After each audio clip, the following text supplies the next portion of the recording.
Right now, the average general in the Canadian Forces can't buy a crate of pencils. Process to become the mantra of slowing things down, and that will kill you in war. We need our defense acquisition system fixed. And it's not a question of debate. We need to be willing to take chances. This is the Expert Series podcast from the CDA Institute, Canada's premier defense and security think tank. I'm Josh Malm, and it's Thursday, September 25th, 2025. What we've asked the Canadian Armed Forces to do over the past 30 years plus is fundamentally different than what we are being asked to do now and in the future, and requires different equipment, Canada's artillery capabilities face significant challenges due to outdated procurement processes and a lack of long-term planning for equipment and ammunition. The ongoing difficulty in acquiring necessary systems and maintaining a reliable supply of ammunition hampers operational readiness and strategic flexibility. Today, in partnership with the Royal Canadian Artillery Association, retired Lieutenant Colonel Anne Rifenstein hosted a discussion with the RCAA President Stefan Boucher and former Army Commander Andrew Leslie on the need for urgent reform and modernization of Canada's artillery capabilities to ensure operational effectiveness and national defense readiness. This is the Expert Series.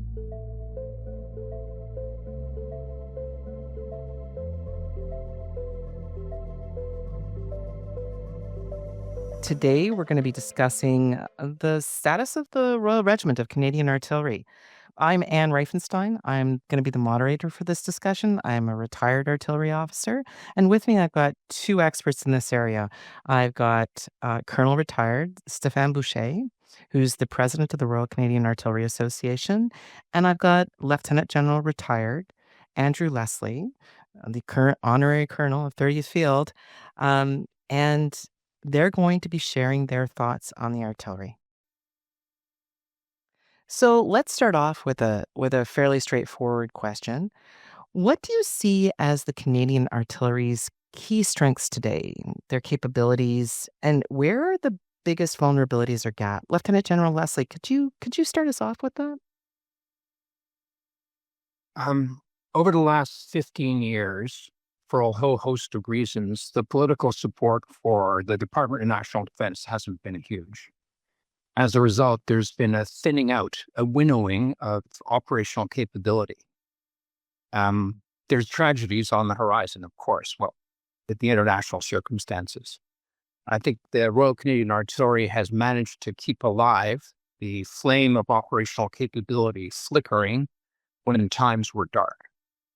I think one of their big strengths is they're united in terms of the mission and the desired objective. And they can think laterally while seeing what's happening all around them and act as a coordinating function on the battlefield. Of course, with the introduction of new technologies and the reinvention of old ones, the role of the artillery, just like the role of all other members of the combined arms team, is sort of surging to the fore. Yeah, it's so interesting because you talk about tech and those pieces. I think we're probably going to have to dive into that a little bit in more detail. Steph, Colonel Boucher, what are your thoughts on this? Happy to be chatting about this with you. I think our strength is our people. We over our careers, we've seen the force grow big and go small. We've deployed around the world in a variety of roles, but I think the people and the way we maintain our indirect fire skills within the artillery, and that includes, controlling fast air. That includes maintaining a knowledge of air defense when the equipment was taken off, or doing the locating to find the enemy. I think that's our biggest strength. I think, we've got great people both in reserves and the regular force, and we maintain our ability to deliver on the needs with those people. I think from a vulnerability perspective, I think, General Leslie hit it on the head. I think I could go even beyond the 15 years. Throughout my career since the late 80s, we've not really taken the business of defense seriously. It's been episodic, right? So whether it was purchasing equipment to go to Afghanistan, we purchased enough to go, but not enough really to sustain and to equip an entire force. And so, if the current conflicts overseas and the relationship with our neighbor to the south allows us to take the business of defense seriously, we're really going to be able to attack that vulnerability, which is equipment and sustained training budgets, et cetera, going forward. So I'm excited to be here. Thanks, Ann. It's interesting that you both bring up, a real kind of boom bust cycle here, and people struggling to maintain that piece. Do you think that's unique to Canada, or do we see that in our allies as well? I would say it's not unique to Canada, but in Canada, it seems to be more severe than just about any other country in which I've had operational experience. Now, whereas just about everybody else in NATO has had an equivalent, but not nearly as dramatic as that which has hit the Canadian Armed Forces over the last 15 odd years. Yeah. I tend to agree with that one because I think we have, as you said, Steph, episodic. It reminds me of a real boom bust cycle where we have a short boom and then a whole bunch of years where it's a bust in terms of resourcing and frankly interest.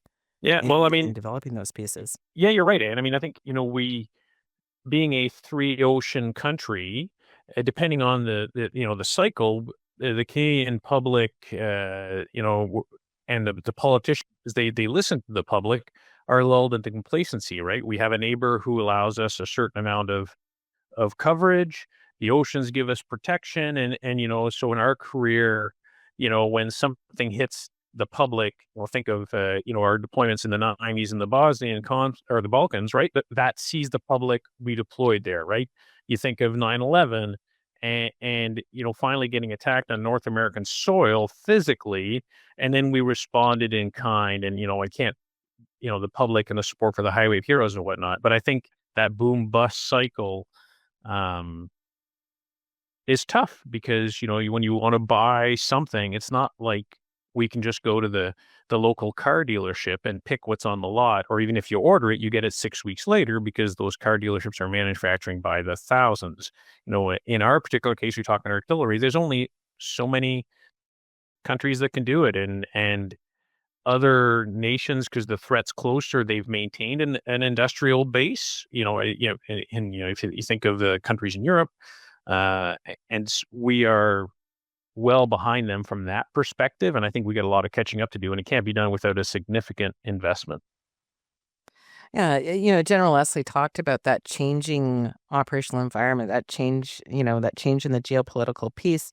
How do you think that the ongoing conflicts, such as Ukraine, what's going on in Ukraine, even Azerbaijan and Armenia, and the Middle East, there's a number of different conflicts going on. How much is that informing what those necessary capabilities are? Well, a great deal. Arguably, dictators and authoritarian leaders are on the move, and that surge in the willingness to use force to either maintain territory, to dominate and subjugate your populations, or invade your neighbors is with ever increasing frequency and ferocity, bringing the lessons of modern warfare right back into our bedrooms and our TV studios once again. Because it's so prevalent. So we've got a major war on the European landmass again, and the lessons coming from that experience are both incredibly bloody, sanguinary, tragic, but they're also worth paying a lot of attention to because there's no guarantee that Russia will stop should they actually succeed in defeating the Ukraine armed forces, despite the Ukraine's bravery and resourcefulness. So we have to pay attention because we're members of an alliance, NATO, and it's a lot better to be friends and alliance members, especially when you've got dragons wrestling their armor and the bears on the loose. Yeah, what about those lessons though? What are there specific lessons for the artillery that we're hearing about? What are those things that are coming out that we're seeing and going, aha, that should shape where the Canadian artillery is going? Well, I could take his first stab at it, but Steph, do you want to? Sorry, the Colonel, do you want to go ahead? Yeah, sure. I certainly can, and I think and if you reflect back to when you and I, in the 80s, first joined the artillery, we had a lot of those capabilities within, right? Because we were at the end of the Cold War. Now they were technologically adapted to the late 80s, but some of those existed, right? So, I like to come back on three things, the three themes, if you will, that I think are critical. And I think this is where the Army commander wants to go if, the budgets allow, right? So one is survivability, and that's the big one, right? So how do we equip our artillery with the equipment to be survivable? That includes mobility, right? Like what's old is new. We all grew up on M109s and self-propelled howitzers. I'm not fussed tractor wheeled today. I'm just saying we need to bring that back because we need to be able to, what you and I would have called shoot and scoop. I think detection, right? Like we were so focused in the Afghan years in Afghanistan about, what the threat was able to do from a so we adapted our detection capabilities to that. But now, we got enemies that can fire rockets hundreds of kilometers away. We've got enemies with drones they're producing these things and 3D printers, and so they're mass producing these things. And how can we detect those to defend ourselves? We need to have long range fires. I mean, only, I think you'd have to go back about the time we were born to say, we had surface to surface missile batteries, but now we need to have long range fires to go out and reach into the enemy's depth, if you will, or from further back to protect ourselves. So I think, those are the big ones I think that come to strike me coming out of Afghanistan, not Afghanistan, but of Ukraine. And as we look at, other potential theaters where, it doesn't matter if it's the border conflict a while back between Pakistan and India, these are the things we need to be able to work on. And so for me, it's about survivability because the people will thrive if they can operate safely in that environment. And safe doesn't eliminate risk. It's just to be protected. So building on that, four broad functions, which are sort of been around since the First World War: find, coordinate, strike, and survive.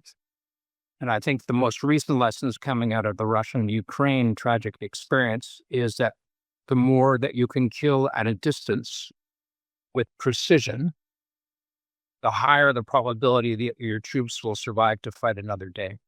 And overlaying all of that is the ability to coordinate between different types of weapon systems, which the artillery is involved in either controlling or delivering, which once again goes back to lessons of the previous 100 years. But now the response time and the lethality and accuracy is such that if you don't have these capabilities that are modern, that can strike, that can be coordinated instantaneously to allow you to survive, then you'll lose. It's that simple.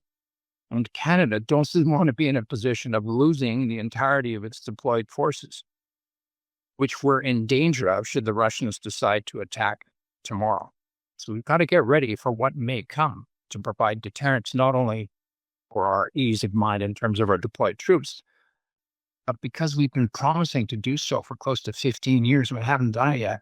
Yeah, that's so true there. One of the things you've both brought up, some really interesting big themes there, with broad overviews. Then how does that inform our prioritization or the Army commander's prioritization for modernization of the artillery? What's the priority? What should they focus on first? Because there's a lot of pieces there in the puzzle that need to be addressed. I think strategically, there's a couple of things going on. Well, there's many things going on at the same time, but from our perspective, there's a couple of really big ideas that we have to hoist aboard.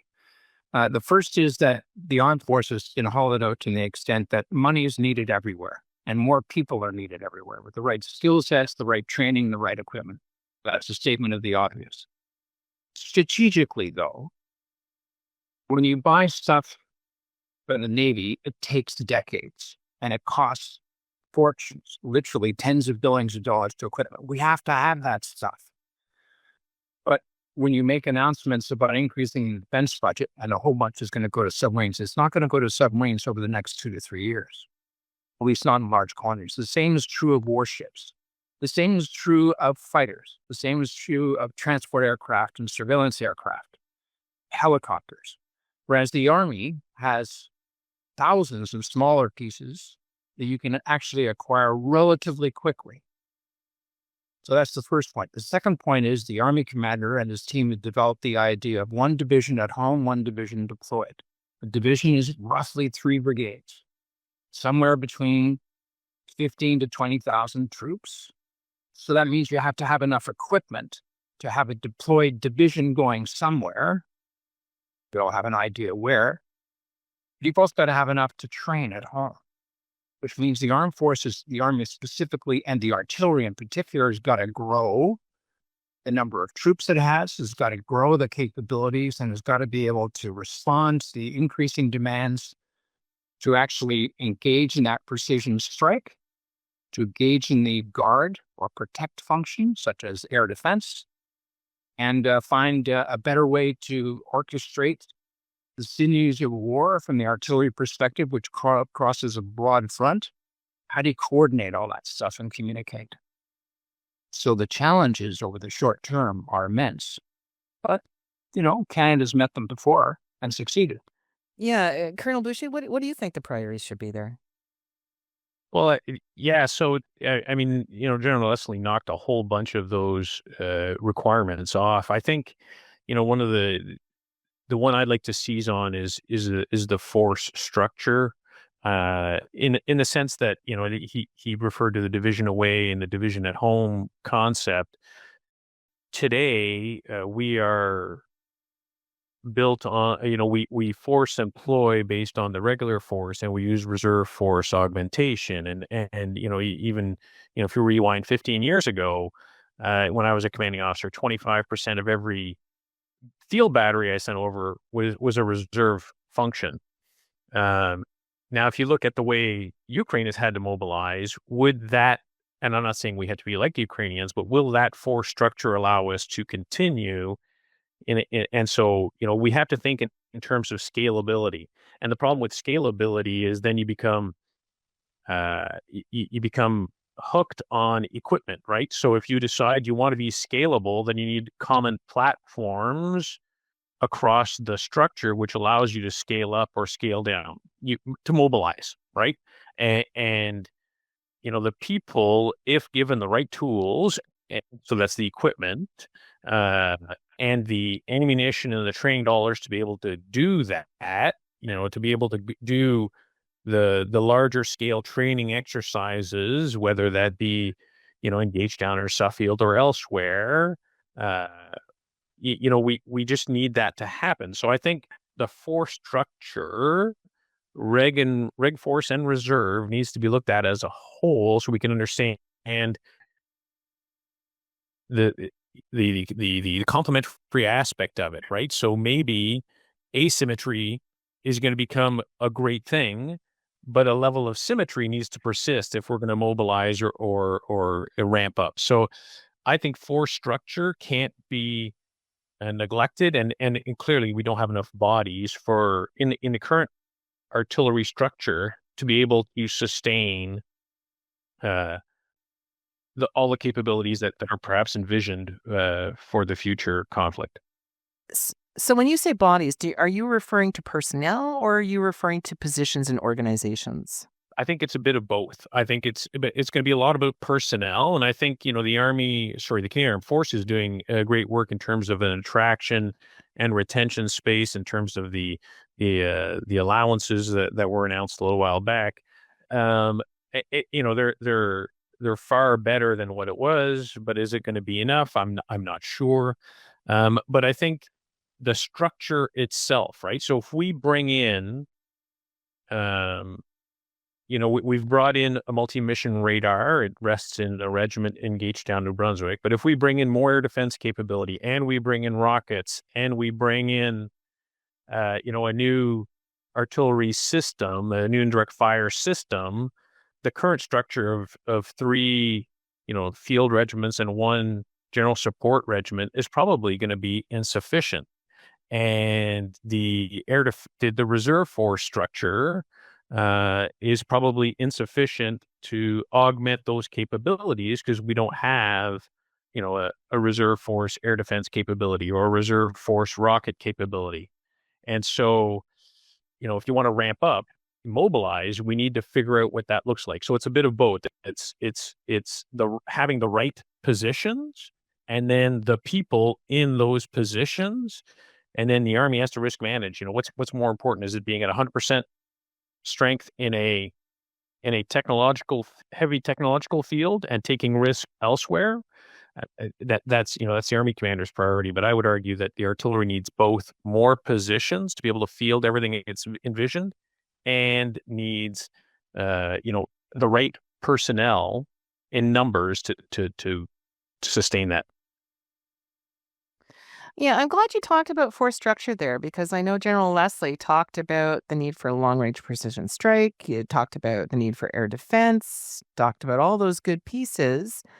How do we get there from here? Because those don't exist. We're talking, there's a small air defense capacity or capability that's been kept alive. The VSHORAD has just come back online. I think they hit IOC in 2025. The question I have is how do we prioritize that? How does the artillery prioritize that from an organizational perspective? Do we look to ramp up the air defense, based on what the Ukraine's seen in terms of the threat from drones and various other pieces? Or do we take a look at that long range precision strike capability as the higher need? General Leslie, what are your thoughts on that? Having led an army, while it ramped up to fight a limited war, but a war nonetheless, it never goes according to how the theorists might suppose. It's an ugly brawl, because you're never sure of how many people you're going to be allocated or will enter the recruiting systems. You're never sure of the delivery of major resources, be it tanks, be it aircraft, be it new armored vehicles, and the list goes on. So you got to essentially have a reactive capability, which you can absorb. You've got to watch out and watch over your shoulder for opportunities to integrate more troops, to reduce the operational tempo if you set up, for example, for a 6 or 8 year deployment somewhere, which of course we did close to a decade in Afghanistan. In terms of the needs to engage in those functions of find, coordinate, strike, and survive, you've also got to have a realistic appraisal of when the opportunity comes from a government that's forced to spend money on defense because our friends and allies really want us to. And by the way, it's the right thing to do. You can't think small. So in the construct that the Army has come up with which I agree, one division at home, one division overseas, who's actually going to run what and where, that'll be organized later on. But starting at the top, you want to be able to coordinate all those fires. So you want to modernize the ability to synchronize the activities across the entire battlefield that have to do with long range, short range, precision strike, air defense, and more conventional artilleries. At the same time, you've got to make sure that you have enough of these capabilities, because as we've already talked about, some of them take 2, 3, 4, 5 years to get your hands on them. So you need long-range precision strike first, the ability to find and kill at ranges of hundreds of kilometers. And if you don't have that, your troops are going to die. People that are fighting alongside you probably won't survive either. But you need a lot more than you think you do. You need to double the current planning numbers, which were undertaken before we got a new prime minister who's very focused on this. And before we got the promise to spend $9 billion additional dollars this year alone and $9 billion additional the year after. The same is true of air defense. We need more of it because you've seen the lethality, not only of drones and attack helicopters, but conventional aircraft firing missiles even further away with more precision. And you're going to need an air defense capability just down to every practicable level. So that's short-range air defense, it's medium, and it's also long-range air defense, which is nowhere on the current shopping list. If you don't have it, then your headquarters and your infrastructure and your concentration of troops and equipment will suffer the inevitable. You need ground-based air defense to actually be able to follow your assault elements, be it mounted or $1 million hypersonic missile that's coming your way. And it's not pie in the sky. It's not wishful thinking. Those who don't have these capabilities will literally die. And of course, we've got to modernize our more conventional fleets. indirect field artillery, be it 155 guns, self-propelled, be it a mix of wheeled and tracked, be it heavy mortars, all that to be resolved. But the key is you got to think big, because the opportunity is here, because the threat is here. We're not doing this because we want to waste the taxpayers' money. But we're a nation of 41 million people. Our economy is 2.2 trillion. We can certainly afford to spend a bit more on defense, and the Army stuff is easier to buy and faster to deliver than the other services, whose needs are equally great as to that of the Army. But in terms of sequencing, the Army can get a lot of stuff a lot faster than people give it credit for. Definitely. And seeing, I know that those projects are on the radar or are in development. Colonel Boucher, what exactly, what do you think is the priority? What do you think should be the priority in this space? I think I think in the first place I would argue that General Leslie hit the first priority the best, right? So a strong offense is often the best defense, and if we have the ability to reach out and touch someone, I think that was a Bell Telephone commercial once upon a time, but if we can reach out and touch the enemy from either farther back or into his or her depth in order to remove a certain capability from inflicting damage on our troops, that's a win. So I think that one is probably the highest priority, and it's tough for Canadians to wrap their head around, because we've not thought of this way since the peak of the Cold War, and I think Canadians in general, and that's okay, right? We view the Canadian military as a fire station, and we just get called out when you need to put out the fire, but you need the equipment to put out the fire. And so I think that rocket system, whatever it is, rocket missiles, an ability to reach into the enemy's depth to varying degrees is fundamental. And to do that, we've got the nascent capabilities in terms of because we've preserved the right qualifications at the artillery school. We sent people abroad to do the training. Our instructor is in gunnery. Our assistant instructor is in gunnery, are well positioned to rapidly onboard the equipment. We just have to get through the process of purchasing the equipment, which is well outside, the Army commander's purview, well outside the Minister of National Defense purview. Unfortunately, just because we're hostage to a variety of processes for all sorts of right reasons, but that don't make it easy to acquire. And so, if I agree with the General Leslie, we need to get submarines, we need to get fighter jets, we need to get new frigates. Those are all good things. The good thing about the artillery is that most of its stuff is at a price point where we can probably get it a little bit faster because it's less expensive, and there are more companies out there that produce it, right? If you think about howitzers, how many companies out there produce a self-propelled howitzer, whether it's wheeled or tracked? There are lots. Same thing for rocket systems. And so, if the Canadian government trusts the advice it's receiving from the minister, who's receiving advice from the Army commander, that we need that, and here's are parameters, then we just move out and we shop on it. I get it. We need to build some of it at home, but there's ways around that as well. We need to get faster than, the first ballistic computers that you and I use that took 20 years to get into service, right? Like, we can't afford to do that. And we just need to keep moving forward. But we need, the first thing we need to get, I think, of all the sort of priorities would be the rockets. And we need to figure out, we can't pepper it across the force structure. We need to figure out what that force structure is going to look like. We probably have to put it all together in one place. It's going to hurt somebody somewhere, because we'll change the symmetry of our organization, but we need to put it in one place to rapidly ramp it up and have it capable overseas as soon as possible. Yeah, those are really interesting ideas in terms of the priorities that you both have articulated. I'm going to put on my artillery nerd hat on here, and I'm going to sit there and go, but what about ammunition?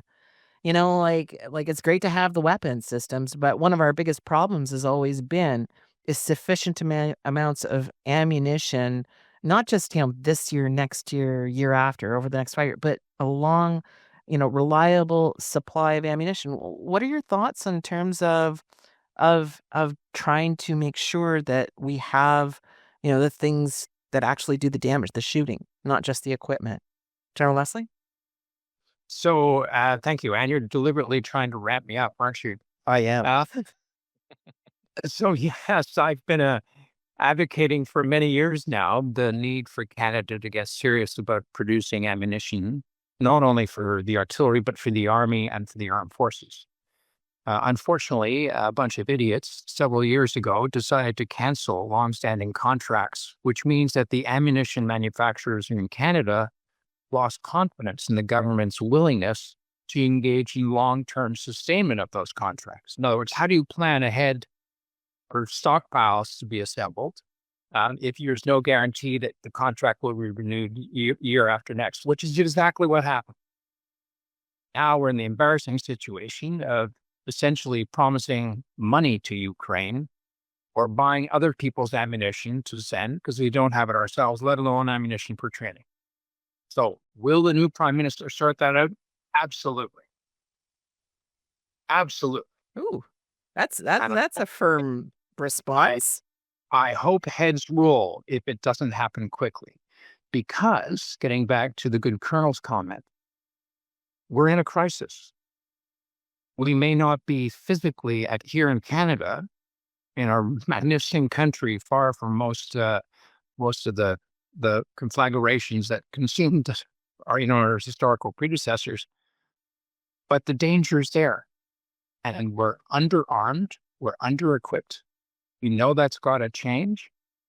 So we have to adopt a crisis mentality when it comes to breaking through some of the log jams in the current procurement process. So we've got to buy stuff faster. We've got to solve the ammunition problem literally within the next couple of weeks, which can be done. We've got to make sure that we attract tough young Canadians who are willing to show up in ever-increasing numbers, but it takes them months, if not years, to get cycled through the recruitment process. That's got to be changed. And quite frankly, we've got to do more right now to get ourselves ready for what may come. Because if we don't get ready for it, we're not providing deterrence, in which case the odds go up it'll actually happen. Yeah, that's definitely it. In terms of, I was aware of what happened with the ammunition management, and it did seem a very short-sighted decision cycle. Colonel Boucher, do you have thoughts on how do we get that stream of ammunition? Is it, are we the depth for? Could we build ourselves as the depth supply for ammunition for the NATO alliance? Yes. The short answer is yes. We could certainly address the concerns that General Leslie brought up in terms of rapid acquisition to get it into our hands to start, to do the training on new equipment. That could be done. I think there's enough industry in Canada to rapidly ramp up and then start building our own. I mean, historically we've had it, so it's just the industry needs predictability, right? The current trade war, we have car plants in Oshawa shutting down shifts because there's no predictability, right? So they're not going to produce cars to let them rot on the lot. So we just need to be able to fix that. But the wicked problem is that it's not just ammunition, right? And you and I have been there, right? With General Leslie, if you don't give me the training dollars to be able to go to the field, to let the sergeant get his or her detachment ready, to allow the lieutenant then to run his troop or her troop, to let the battery and so on and so forth, then we're not being truly efficient, right? It's a wicked problem, as engineers would say, or a system of systems. So you got to, I'm a hunter. And so when I go hunting at the start of every year, I go out, I zero my rifle. The bullet is cheap, but the time it takes to go out to zero my rifle, if there's something mechanically wrong with my rifle, to repair the rifle, and then go out to be successful in harvesting my wild game, it takes time, it takes training, and I can do it. That's the same approach that has to be done with the Army. We have to accept, and the Navy and Air Force, same thing for that fact, right? We have to accept that if you want artillery units to succeed, They need predictability in ammunition. You can't fire ammunition without training dollars. You can't put training dollars into use if you've got maintenance issues and if you don't have the right people to do all of that. So it's, General Leslie touched on all those. There's many ways to look at the problem, but to your original question, I think in a NATO context, Canada could leverage, become the industrial base for many NATO countries, perhaps on the ammunition front, right? I think there's scope there, and then industry would gladly do that, I think. I fully agree. We have the technology. We actually have ammunition facilities in Canada which are producing ammunition, big ammunition, army ammunition for other nations. But we can't seem to get ourselves organized. Well, we have nothing to do with this organization. I'm going to say they can't seem to get themselves organized to actually get their act together to develop a Canadian industrial ammunition base for not only training, but for operations, which that's got to change within a matter of months. I believe that, it's one of those things. Ammunition is one of, as you said, an essential component in that system, a reliable source, a regular amount, so you can plan and not parsing out little bits here, little bits there, because you can't achieve the skill set on little bits of ammunition here and little bits of ammunition there. You have to have a predictable regular cycle so you can have predictable regular training, which means you can start delivering those skill sets. We talked a lot about some of the capabilities, some of the gaps, the vulnerabilities. What about in 10 years? Let's just spitball it. What does the Canadian artillery look like in 10 years? If it's successful, what are the 3 key characteristics you think what the artillery would look like 10 years from now if the procurement's successful, if the people's successful at that? What does that look like? I would say a state-of-the-art command and control architecture, which links all the components of the artillery systems with the combined arms team to enable the synchronization, coordination, and responsiveness to be literally the fastest it's ever been in our history and anybody else's, followed by the ability to enhance the FIND function, be that target acquisition, be that radar systems, be that sound ranging, be it integration of satellites or drones, or other systems on the battlefield, with not only long-range strikes, ever increasing range and intensity, maybe multiple warheads, but you still need sort of the integral artillery systems to support the war fighters at the point of contact. And of course, you need the ability to defend. So you need short-range anti-aircraft, anti-air. You need medium, you need long, for not only your support bases, your concentration areas, but who's to say that our cities may not need air defense capability against the potential for ballistic strike or the threat of it. Essentially, you would need to have a capability, a force package, which would reflect a 2-division structure, one at home, one overseas. To support that, you would need tens of thousands of additional troops and hundreds of capability platforms beyond that which we have now. And of course, you could say, oh my goodness, Canada, like we don't have time. Well, we're talking 5 to 10 years away. We'd better have time, because right now we don't want to continue sending off signals that we're prey. Yeah, excellent point. Colonel Boucher, any thoughts?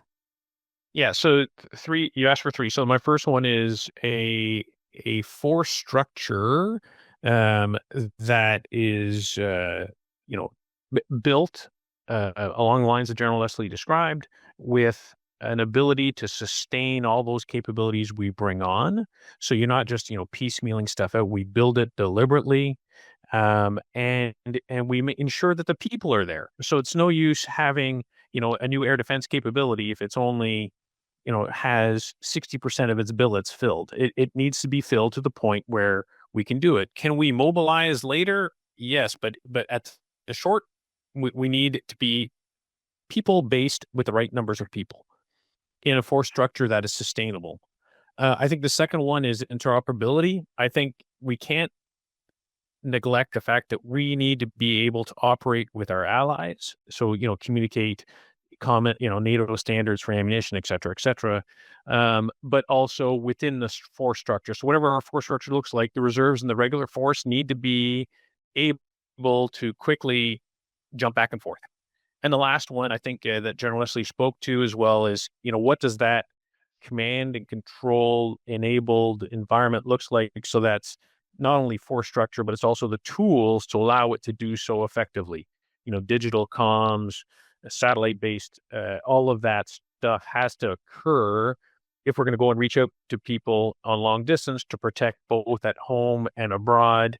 You can't do that without a proper command and control system. So interoperability, force structure, and command and control. Awesome. So I'm going to put each of you on the spot. What is the one single decision made by someone today that would make the biggest difference to the artillery? General Leslie. I'm going to take it up to the big picture.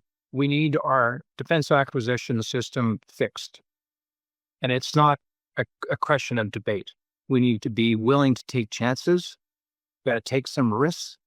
We've got to introduce a new culture in the public service to get things out of the door quickly. And you've got to delegate responsibility and funding authority to a bunch of generals, because right now the average general in the Canadian Forces can't buy a crate of pencils.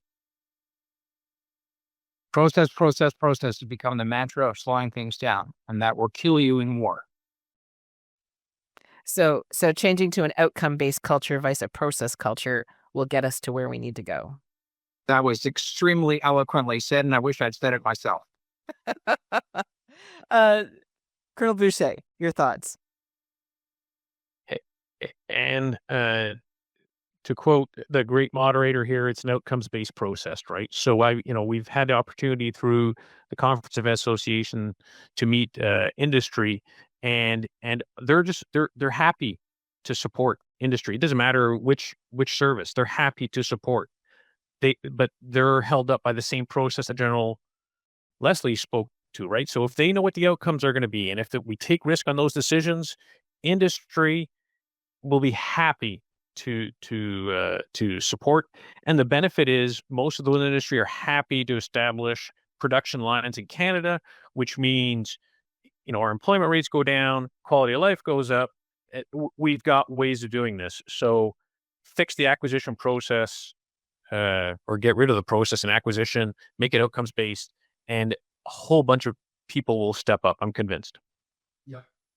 I think that's a really good note to tie up our conversation on what we think is happening with the Royal Regiment of Canadian Artillery today. I just want to thank you both for sharing your thoughts and your ideas. Really great stuff here. When we're talking about, it always comes down to defense procurement. And if we can fix that, we can fix a whole bunch of pieces, right? But I think we've got some great ideas there. And I just want to say thanks very much. Thank you. Well done. Thanks, Ann. Thanks for being there for the artillery. And that's all for today's episode.